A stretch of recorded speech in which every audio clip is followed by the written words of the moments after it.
Alright everyone, welcome back to another Star Wars Galaxy of Heroes video with Fat Phil, and this video is somewhat in response to my subscriber here, Vilmos Naji. Shout out, man, for the no Wampa praise section in my account update for the month of October.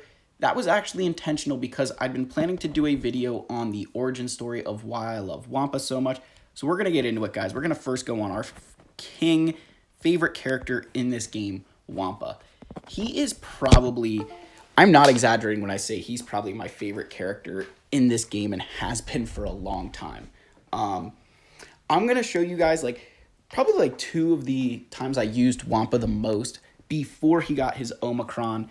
It's definitely going to be a history lesson for you guys, so let's get into it. If you haven't already, whomp that subscribe button, leave a like, leave a comment down below, let me know what your thoughts are in the video. Alright, so the first thing I want to show you guys is this team right here. This team soloed the tank with Darth Vader, Commander Luke, Wampa, Hermit Yoda, and BB-8. I'm going to show you guys the details, just a little bit behind it, and hopefully give you guys perspective on, before Galactic Legends and all these other characters were released into the game, how things operated. Alright, so back then, Darth Vader did not have Merciless Massacre or No Escape, so all he had was his leadership ability here, which says when enemies regain, when a damage over time expires, enemies regain it immediately, right? So that's huge, guys, right? That was a big part of his kit. Obviously, his basic Force Crush and Culling Blade. Culling Blades changed a little bit, but it still did, basically the same thing. Also, keep in mind, guys, this was before relics, so just, bear that in mind. For Commander Luke, he was here solely because he could remove additional turn meter when Darth Vader didn't, right? His basic, he can remove 30% if they already had speed down, and his Use the Force ability here could remove 100% turn meter. So he and Darth Vader were our turn meter removal characters here.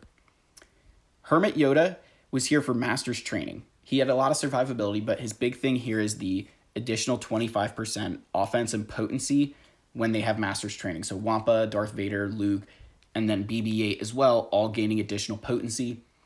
And then BB-8 here can deal tenacity down on his basic, which was super helpful, right? But then the big thing is Secret Intel here was another 25% potency. So we're giving these characters additional potency. And then he had his Illuminated Destiny, which is going to give all of these buffs, increasing our damage. But on to the star of the show here, Wampa. So we're going to cover his abilities. I'm going to show you guys why this was able to solo the tank. So on his basic, he could deal a damage over time, and then he was going to gain turn meter if they were debuffed and if Wampa isn't debuffed, which was all of the time. So he was gaining 40% turn meter on his basic. His Wampa ability, this hasn't changed here, Icebreaker, sorry. This hasn't changed, Protection Up. You basically only used this at the beginning of an encounter and then never again. Furious Foe, this one, you didn't even need the healing immunity here, right? All you needed was that he was going to gain 40% offense stacking until the end of the encounter, right? So that was huge. He would gain so much turn meter, right? Or he'd gain that offense. His offense was just stacking like crazy. His Howling Rage here, right? This was just his unique. When he's got Protection Up, additional offense. So you want to make sure you had Protection Up all the time. But then Cornered Beast. So the Omicron didn't exist, so level 8 here. He had a 50% counter chance. Then, for each damage over time effect on an enemy, he had an additional 10 counter, 5% health steal, and 5% offense. Guys, this man was putting out some serious damage on his basic as those damage over time stacked, right? Because he can inflict them on his basic. Darth Vader's lead is making sure they never go away, and his Force Crush ability was putting 3 damage over time effects on people. So over the course of this, of that phase, they would just deal insane amounts of damage. And this was something, guys, that I cannot stress how good this team was, because early on there weren't Galactic Legends, right? There weren't teams that were capable of soloing raids all the time. So this team here was a huge help for people to get massive damage done in the raid. I'm going to show you one other team, and I'm actually going to create it from scratch because I think, as you guys see with that team, Star Wars Galaxy of Heroes, pre-Galactic Legends, and even Jedi Knight Revan, there was a lot more theory crafting happening because it required a little bit more, I don't want to say skill, right? But something was lost when they brought in some of these other characters because you could really theory craft here. So I'm going to show you guys just how theory crafty we could get. So you had Rex and Fives, and reminder, this is pre their Zetas, right? This Captain of the 501st was not a thing, and Fives Domino Squad, this was, but this tactical awareness was not. This was not a thing back then. So those were two new abilities, right? So those two were in the team. You had Barris Offie, right? You're there for her unique ability of when they're critically hit, they're gaining health. Then, back before Treya and Scion, Darth Nihilus would go in this team, and this was my territory battle team, guys. Like, this was a huge territory battle team and would get me holds. And then, my boy, Wampa. Guys, this team here, I cannot describe to you how many times they would get holds because of the turn meter gain from Rex's ability when someone's critically hit. Then they're gaining health back from Barris, right?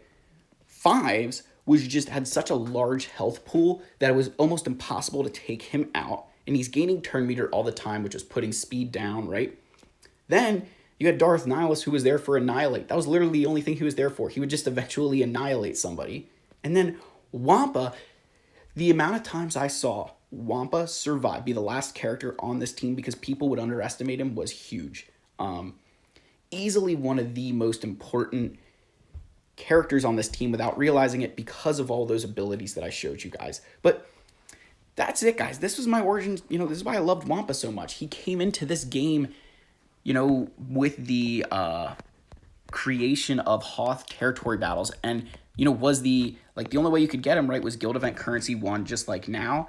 Just that there weren't other things you could buy with it. So he was something that everybody started getting, but just one of those things that I really loved about him, guys. He was a lot of fun to use.